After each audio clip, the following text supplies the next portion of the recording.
Hello and welcome to Firstpost Spotlight, where we bring you stories that matter to you from all across the world. From breaking news to the day's biggest controversies, we shed light on issues that shape our world. I'm Alison Lagrange, live from Durban, South Africa. Let's begin with the top headlines.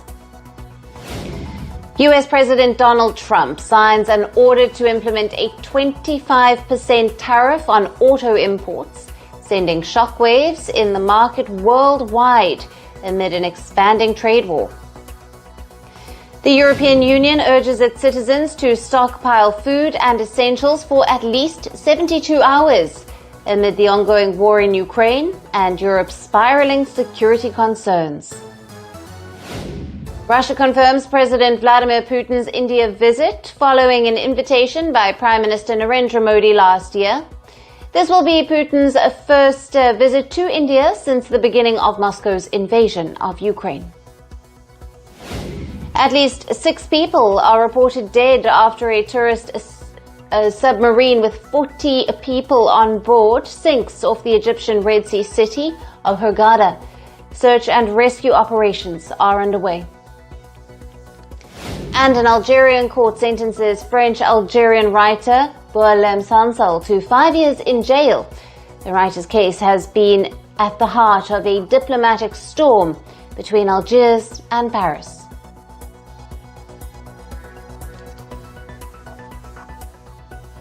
Hello and welcome. We begin with the latest from the French capital, Paris, where in the wake of growing strategic differences with the Trump-led US, President Emmanuel Macron is hosting European leaders in Paris to push for what he calls a coalition of willing to end the war in Ukraine. Now, standing beside the visiting Ukrainian President Volodymyr Zelensky, Macron said that Kiev took quote-unquote risk of peace by proposing the 30-day ceasefire with Russia, a proposal Macron pointed out has not yet yielded a response from Moscow. Speaking ahead of a summit that aims to bring together leaders from 30 nations, Macron defended the idea of a European force that could be stationed in Ukraine to discourage potential Russian attacks on Ukraine after the end of the current war. Quel est le mécanisme? All in all, Mr. President, you took the risk of peace by proposing and accepting this 30-day ceasefire in the air and on civilian infrastructure. To date, Russia has provided no solid response and by its actions has shown its willingness to wage war and continue the aggression. But for us, it would be neither for us to be on the front line, nor to be engaged on day one against the Russian forces, but to be forces that dissuade the Russians from attacking again. And by holding important towns, strategic bases, mark the clear support from several European governments and allies. French President Macron laid out a 4-point framework, which he said has been prepared by Paris and London together. The 4-point framework involves military aid to Ukraine and simultaneous economic pressure on Russia, commitment to Ukrainian sovereignty and its presence in peace talks with Russia, pan-European effort to boost Ukraine's defense capabilities, and most important of all, the formation of a group of countries as a coalition of the willing to station peacekeeping forces in a future post-war Ukraine. It was not immediately clear which countries are buying the idea of being in this coalition of the willing, but President Macron hopes to sell this idea to NATO's critical but most prominent pro-Trump ally, Italy's Prime Minister, Giorgia Meloni. The Italian leader has previously declined the idea of stationing her country's troops as a part of any future peacekeeping force in Ukraine. Among the key takers of this coalition of willing has been Turkey's President Recep Tayyip Erdogan, but the Turkish leader is busy tackling protesters at home and has instead sent his deputy to Paris for this summit. Critics warn that deploying European troop peacekeepers or not could drag Europe further into the war. But reports say that French President sees this initiative as critical to send a message to the US President Donald Trump that Europe is willing to shoulder more of the defense burden. For now, discussions continue in Paris with Macron pushing forward, but whether European leaders will sign up for such a peacekeeping force in the name of coalition of willing remains unclear. At the same time, the US response to such a force also remains uncertain. With the war in Ukraine raging despite strong discourse towards its end, Europe stands at a crossroads. Will Macron's coalition gain traction, or will concerns about escalation keep troops out of Ukraine? One thing is certain, the debate over the future of European defense is far from over. And shifting focus to North Korea now. Continuing its weapons development program, North Korea has tested new artificial intelligence-equipped suicide drones. The testing of these suicide drones was overseen by North Korean leader Kim Jong-un, who stressed upon the use of artificial intelligence for development of modern arms.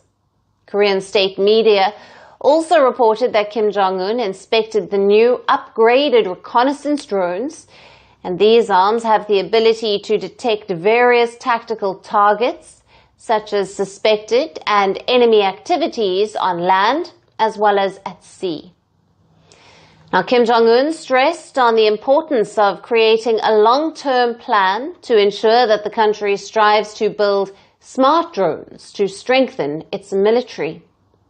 He also officially unveiled an airborne early warning aircraft for the very first time, giving a big boost to the country's old defense systems.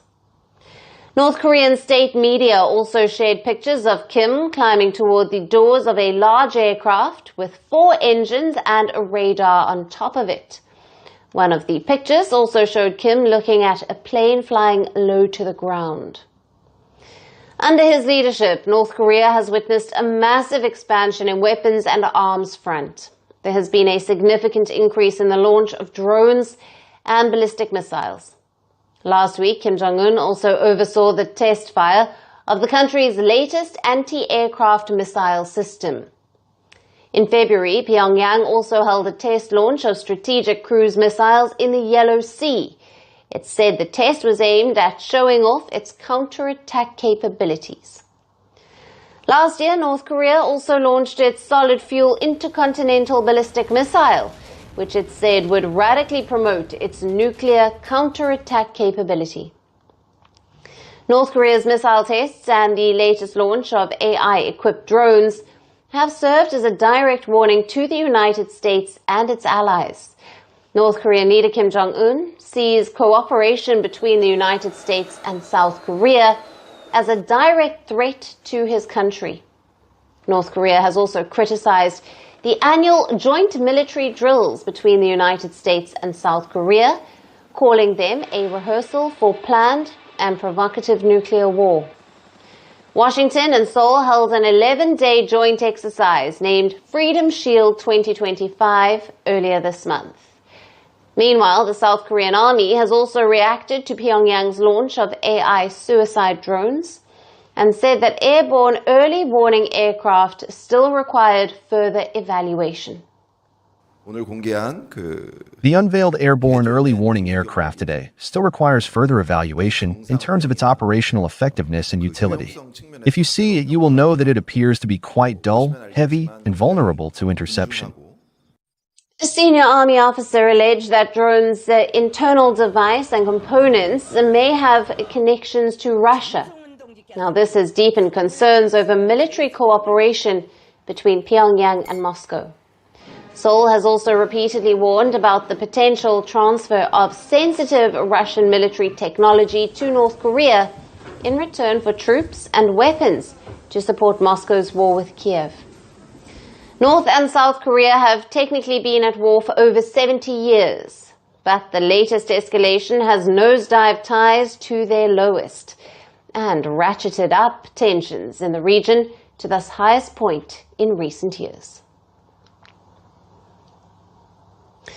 And moving on, India shred into pieces the US religious rights body's annual report for its brazen misrepresentation of facts about religious freedom in the world's largest democracy. The US Commission on International Religious Freedom called for sanctions on India's External Intelligence Agency, Research and Analysis Wing, or the R&AW, for its alleged involvement in assassination plots against Khalistani extremists. India hit back with a first-of-its-kind rebuttal. New Delhi called the US body's recommendations as biased and politically motivated. India said that the US body's report reflects a deliberate agenda and not genuine concern for religious freedoms.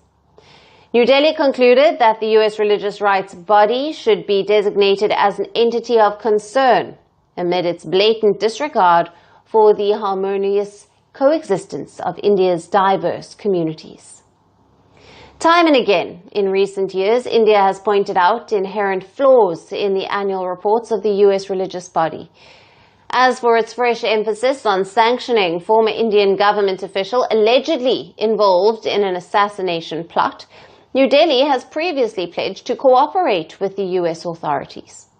At the same time, India has asked countries in the West, in this case the US and Canada, to provide evidence of what these countries call alleged assassination plots by New Delhi against individuals listed as terrorists by India.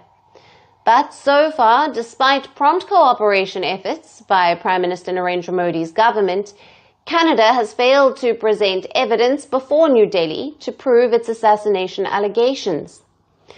India has also pointed out national security risks posed by individuals and entities that seek electoral gains by fanning anti-India separatism and extremism.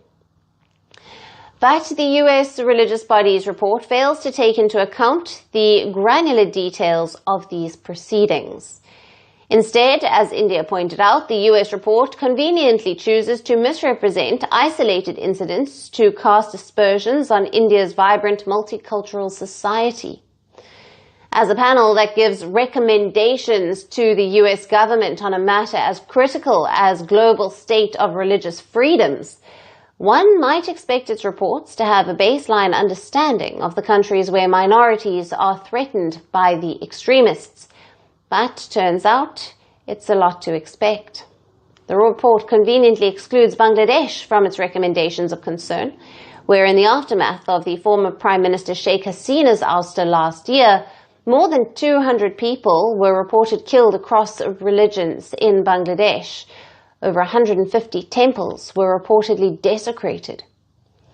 India's response has made it clear that the US religious body's report is nothing but a political farce, as evident with its exclusion of Bangladesh. The US body seems to have a blind spot for real religious persecution. Is the US CIRF an embarrassment to the United States? As year after year, the world continues to reject its politicized agenda. And Malaysia's Kuala Lumpur International Airport became the target of a major cyber attack earlier this week. The hackers demanded a hefty ransom of $10 million to restore the affected systems.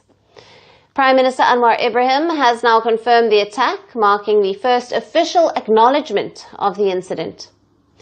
Prime Minister Ibrahim, during a speech at the 218th Police Day celebrations, stated, and I quote, "When I was informed about this, I did not wait 5 seconds. I said no." End quote. He made it clear that Malaysia would not bow to threats from criminals, whether local or foreign. The cyber attack targeted Malaysia Airports Holdings Berhad, and it is the operator of the country's airports. While officials initially downplayed the impact, multiple reports have since contradicted their claims. The report suggested that the breach caused significant disruptions. According to a report, the cyber intrusion compromised Kuala Lumpur International Airport's critical systems. This led to an extensive outage at the airport. The attack reportedly disabled flight information display boards, check-in counters, and baggage handling systems. The attack forced airport staff and airlines to rely on manual operations.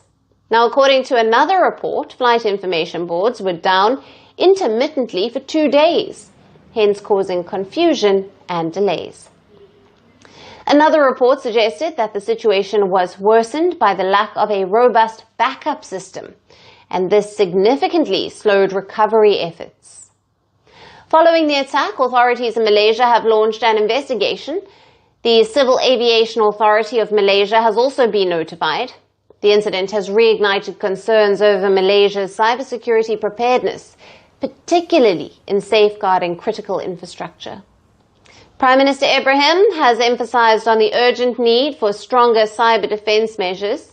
He has called for an increased budget allocation for cybersecurity. Now, this is for institutions like Bank Negara Malaysia and law enforcement agencies. And he remained confident that Malaysia is equipped to tackle emerging digital threats. But he also acknowledged that cyber attacks are becoming increasingly sophisticated. While it remains unclear whether the attack has been fully neutralized or if the perpetrators have been identified, the Malaysian government's swift rejection of ransom sends a clear message. The country will not negotiate with cyber criminals. However, with airport operations disrupted and thousands of travelers affected, the incident raises an urgent question. Just how prepared is Malaysia for the next big cyber threat? And that's all we have on the show for today. We will see you again tomorrow at the same time. Thank you for watching. Stay tuned to Firstpost. From breaking news to the day's biggest controversies, shedding light on the world's top headlines, detailed analysis on the stories that matter the most to you. Catch it all on Spotlight at 6